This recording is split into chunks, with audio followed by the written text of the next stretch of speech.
नमस्कार दोस्तों, genius junction channel में आपका स्वागत करता हूं मैं।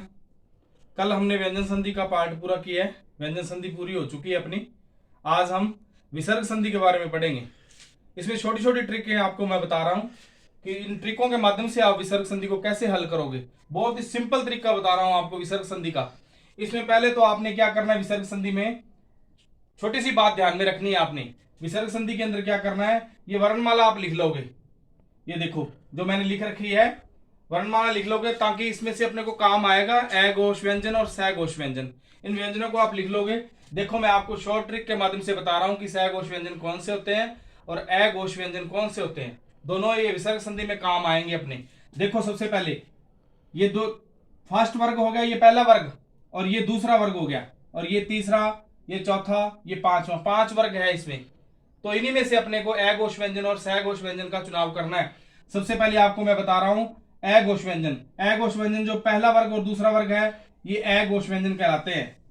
ये ध्यान रखना, इस प्रकार से कॉलम बना लेना आप एक। ये कौन सा है, ए घोष व्यंजन।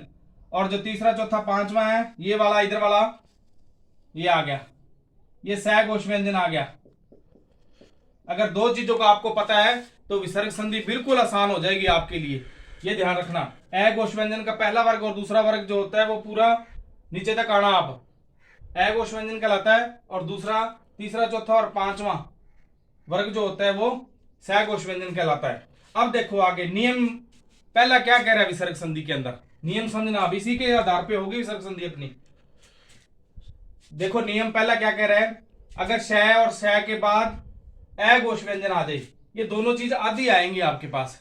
कोई भी शब्द आपको दिया होगा, अगर आपने विसर्ग संधि की पहचान करनी है या जब संधि विच्छेद करोगे तब, वैसे विसर्ग संधि की पहचान इन्हीं से हो जाएगी।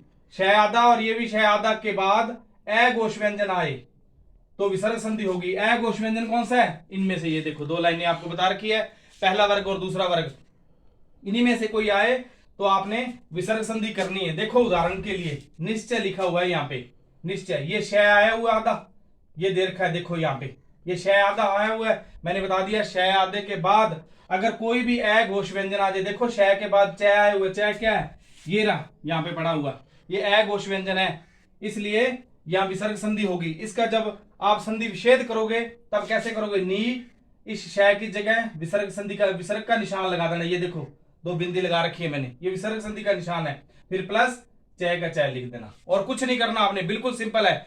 श के बाद अगर कोई भी ए घोष व्यंजन आ जाए, ए घोष मतलब पहला वर्ग और दूसरे वर्ग में से कोई भी अक्षर आ जाए श के बाद, तो आपकी क्या है, विसर्ग संधि होगी वहां पे।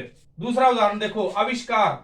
देखो यहाँ पे श आया हुआ आधा, ये रहा श, आपको बता दिया मैंने। इसके बाद क्या आया हुआ है, कै आया हुआ है। कै कौन सा है, ये रहा, ए घोष व्यंजन में आ रहा है, तो इसका मतलब ये विसर्ग संधि है। तो इसका आप संधि विच्छेद कैसे करोगे, अभी लगाकर विसर्ग का निशान प्लस ये श की काट दो किसको, और कार बन जाएगा, आविष्कार बन गया ये। फिर चतुष्कोण देखो, चतुष्कोण में भी देखो ये श आया हुआ था, श के बाद क्या आया हुआ है, क्या मतलब ए घोष व्यंजन आया हुआ है, ठीक है, पहला ही वर्ग है। और उसके बाद क्या बन जाएगी, ये विसर्ग संधि कैसे करोगे, इसकी संधि विच्छेद, चतु विसर्ग संधि का निशान फिर प्लस और कौन। ये हो गया पहला नियम पूरा। आप इस विसर्ग संधि को ध्यान से समझना, बिल्कुल शॉर्ट ट्रिक के माध्यम से आपको मैं बता रहा हूं।